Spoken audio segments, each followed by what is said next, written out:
The night my electricity bill exploded, I thought it was a mistake. Then I saw the cable running from my meter into my neighbor's garage, quietly feeding her Tesla while I slept. She thought she was clever stealing power in the dark. She never imagined I'd be watching. Before she arrived, my life was simple. Quiet mornings, cheap electricity, and zero drama. I lived in a small house just outside HOA control, which meant freedom. No fines, no letters, no community standards. Just me and my peace. Then one day, she moved in. Brand new Tesla, designer sunglasses. That walk that screams, "I own this street." At first, she smiled politely, waved once or twice. I didn't think much of it. I don't start trouble, and I don't go looking for drama. But within a month of her arrival, something changed. My normally tiny electric bill doubled. Then it tripled. At first, I blamed myself.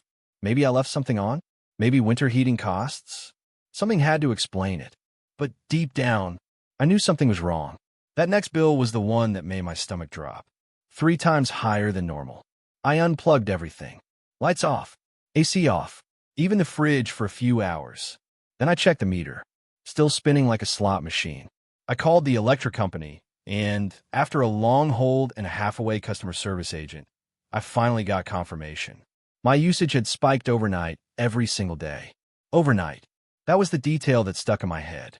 Because I sleep at night, I wasn't using anything. So who was? A few nights later, I couldn't sleep. I sat in my living room in the dark, listening. And that's when I heard it. A soft buzzing noise. Barely audible. Like electricity running through plastic. I stepped outside and followed the sound. That's when I saw it. A thick black cable. Coming from my power box. And running straight into her garage. My heart started pounding. She wasn't just stealing power. She made my house her personal charging station. The next morning, I knocked on her door. She answered wearing a silk robe and a smile that wasn't friendly. It was fake polished. "Can I help you?" she said, slowly. I pointed toward the cable. "That line runs from my house into your garage." She didn't even blink. "Oh, that," she said casually. "That's not yours. That's HOA infrastructure." I laughed. Actually laughed. "I don't live under your HOA." I told her. "That box is legally mine." She stepped closer, her voice dropping. "You people always think you own something," she said. "But the HOA manages this entire area." I pulled up my phone and showed my property documents. She didn't even look. Instead, she smirked. "You should be thanking me. That power has been redistributed." "Redistributed?" I repeated. "Yes," she said sweetly. "Community benefit." "Your Tesla isn't a community service," I said. Her face hardened instantly. "Touch that cable," she warned, "and I will bury you in legal fees you cannot afford." Then she slammed the door. I didn't touch that cable. I did something better. I investigated. The next day, I hired an electrician. He traced the line, confirmed my worst fear, and then added another punch to the gut. "This tap is professional," he said. "Not an accident," meaning someone planned this. The electrician installed a secondary hidden meter. For 3 nights, I watched the numbers. And every single night, at exactly 11:12 p.m., my meter jumped. That's when her garage light turned on. That's when her Tesla began drinking from my wallet. I installed security cameras, zoom lens, timestamps. I caught it all. Then I did what Karen never expected. I walked into the county office. And that's where things got interesting. A clerk pulled up permits for her house. There was no registered Tesla charger. No approved electrical expansion. No authorization to tap any line. And then, the clerk leaned closer and whispered. She rushed everything. The paperwork? Filed the same day construction began. Signatures? Mismatched.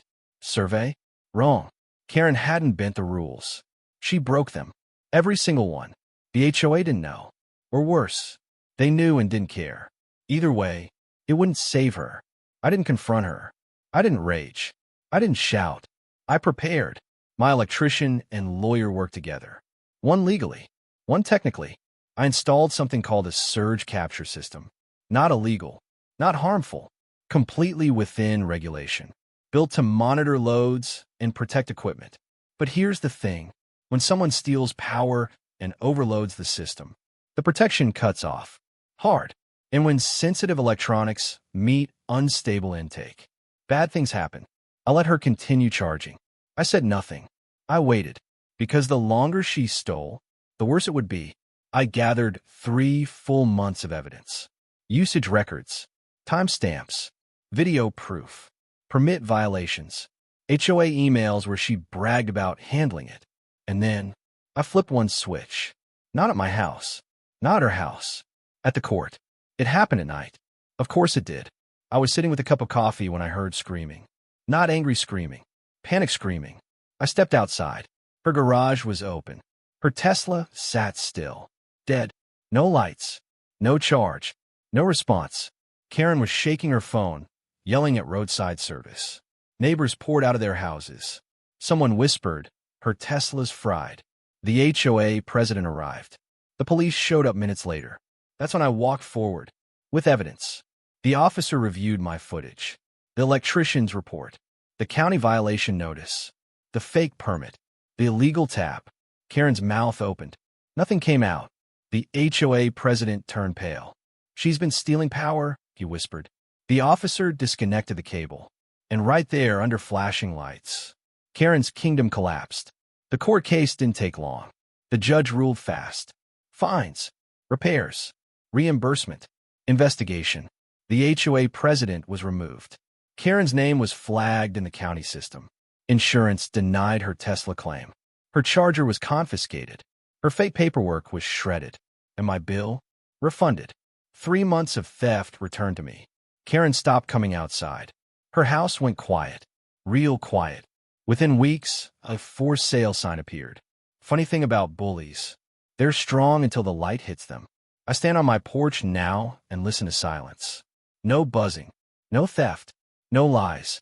Just truth running exactly where it belongs. If you're watching this, remember something. Bullies don't stop because you're quiet. They stop because you stand. Check your lines.